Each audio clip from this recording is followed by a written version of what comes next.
माता सती और महादेव की पहली मुलाकात। आज हम बात करेंगे माता सती और महादेव की पहली बार कहाँ मिले और पहली मुलाकात उनकी कैसी थी।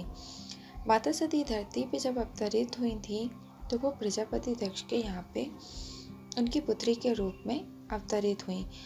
प्रजापति दक्ष महादेव को जरा भी पसंद नहीं करते थे, परंतु माता सती सदैव अपने मन में शिव जी को याद करती रहती थी। वो शिव जी के बारे में ज़्यादा कुछ तो नहीं जानती थी, क्योंकि वो मानव रूप में अवतरित हुई थी, इसीलिए वो शिव जी को पूरी तरह से नहीं जानती थी। इसीलिए मन ही मन वो किसी न किसी बात में उलझी रहती थी और उनका मन बार बार शिव जी की तरफ जाता था। एक दिन वो अपनी सखियों के साथ वन गई।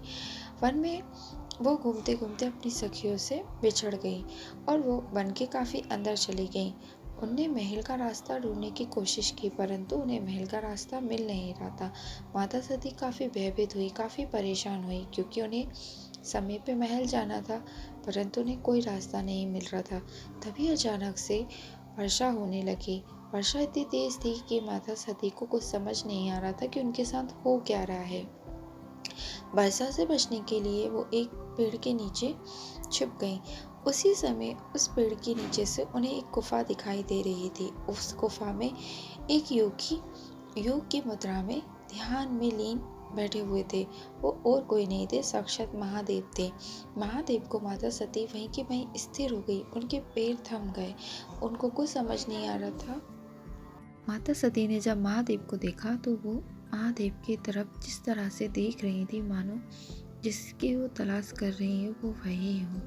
माता सती को समझ नहीं पा रही थी कि उनके साथ क्यों ऐसा हो रहा है, क्यों वो बार बार महादेव की तरफ खिंची चली जा रही हैं।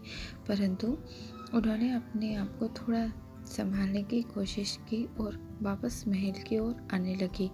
महल की ओर आते आते भी माता सती का मन काफ़ी ज़्यादा विचलित हो रहा था। वो महादेव की तरफ ज़्यादा से ज़्यादा आकर्षित होती जा रही थी। माता सती ने सोचा कि आखिर मुझे हो क्या गया है। जब से मैंने उस योगी को ध्यान करते देखा है, तब से मैं उनकी तरफ खिंची चली जा रही हूँ। आखिर मेरा उनसे क्या रिश्ता है। माता सती को समझ नहीं आ रहा था कि वो महादेव की तरफ इतना क्यों खिंची चली जा रही हैं, परंतु वो इस दुविधा से बहुत ज़्यादा परेशान हो गई। महल में आते आते उनका पूरा का पूरा व्यवहार ही बदल गया। उनके व्यवहार में इतना ज़्यादा फर्क आ गया कि महल के सभी वासियों को के व्यवहार में जो परिवर्तन आया वो सबको सामने दिखने लगा। माता सती के इस व्यवहार परिवर्तन से उनके पिताजी काफ़ी ज़्यादा रुष्ट हुए। उन्होंने पूछा, सती तुम्हें ये क्या हुआ है? तुम जब से मैं वन से आई हो तब से खोई खोई सी हो। तुम्हारी तबीयत तो ठीक है पुत्री। परंतु माता सती ने पिताजी को कोई भी उत्तर नहीं दिया, बस अपने मन की दुविधा और उसे सुलझाने की कोशिश कर रही थी। पर कहते हैं ना कि जब प्रेम होता है तो शुरुआत में उलझन तो होती है। माता सती को भी यही उलझन हो रही थी। महादेव को जैसे ही उन्होंने पहली नज़र में देखा, उन्हें पहली नज़र में ही उनसे प्रेम हो गया और उस प्रेम की कहानी की दास्तां प्रारंभ हो गई और इसी से शुरू होती है शिव शक्ति की पहली मुलाकात। हर हर महादेव।